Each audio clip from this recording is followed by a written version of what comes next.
Well, I wasn't going to report on any more transgender stories, but how could I let this one pass me by? Please listen carefully. She's as funny as Lucy and she's in the know. She's as smart as Bill and always on the go. It's the Patsy Hoolahan Show. Tonight, the White House at the center of the latest Pride Month controversy. Welcome to the White House. Thank you. Saying transgender activist Rose Montoya is now barred from future events. It all happened at what was the largest Pride celebration in White House history. Happy Pride Month. Montoya posting a reel on Instagram showing her at the event, shaking hands and posing for selfies with the president. Hi, Mr. President. It is an honor. Then, after Biden moved on, Montoya is standing next to two transgender men who had surgically removed their breasts, all posing topless on the White House lawn. Critics taking to the internet in outrage. The White House then responding, saying the behavior was inappropriate and disrespectful. It was unfair to the hundreds of attendees who were there to celebrate their families. It really does not reflect the event that we hosted. Adding that those in the video will not be invited to future events. Well, it's a funny thing. I mean, for the White House to say that this young lady doesn't represent what celebrating the Pride movement is all about.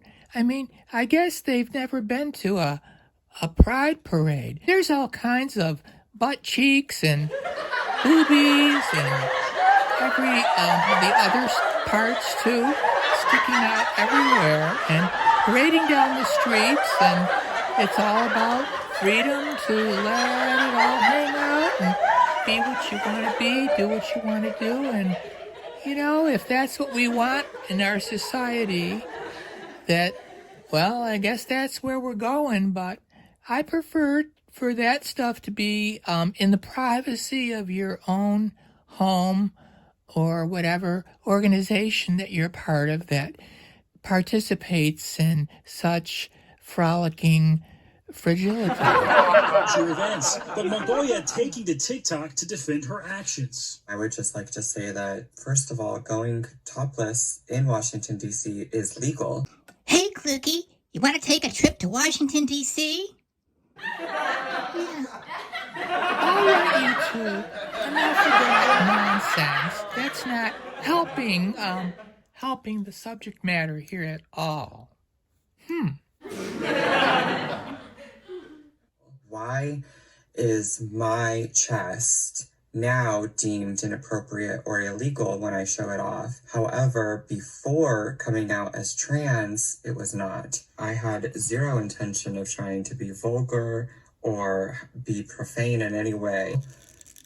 And I fully support the movement in freeing the nipple, because why is my chest now deemed inappropriate or illegal? You gotta put up with what everything it means to be a girl. You can't just go flashing your boobies all over the place, because girls don't do that.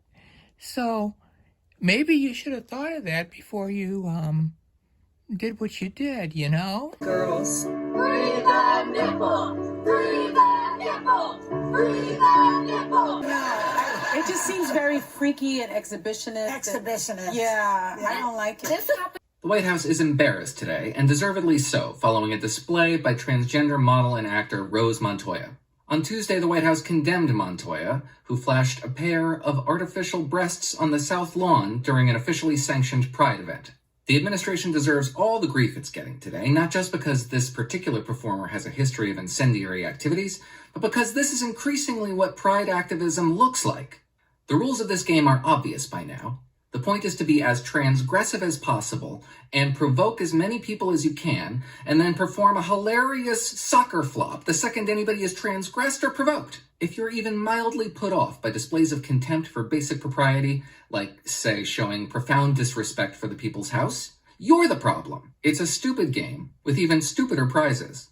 The White House deserves to be embarrassed for its neglect. We can only hope that Democrats who retain any sense of dignity will observe the Biden White House in its predicament and resolve not to follow it.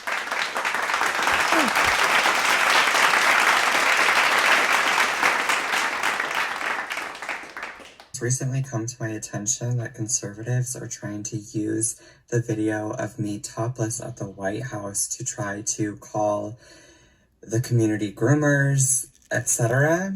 And I would just like to say that, first of all, going topless in Washington, D.C. is legal.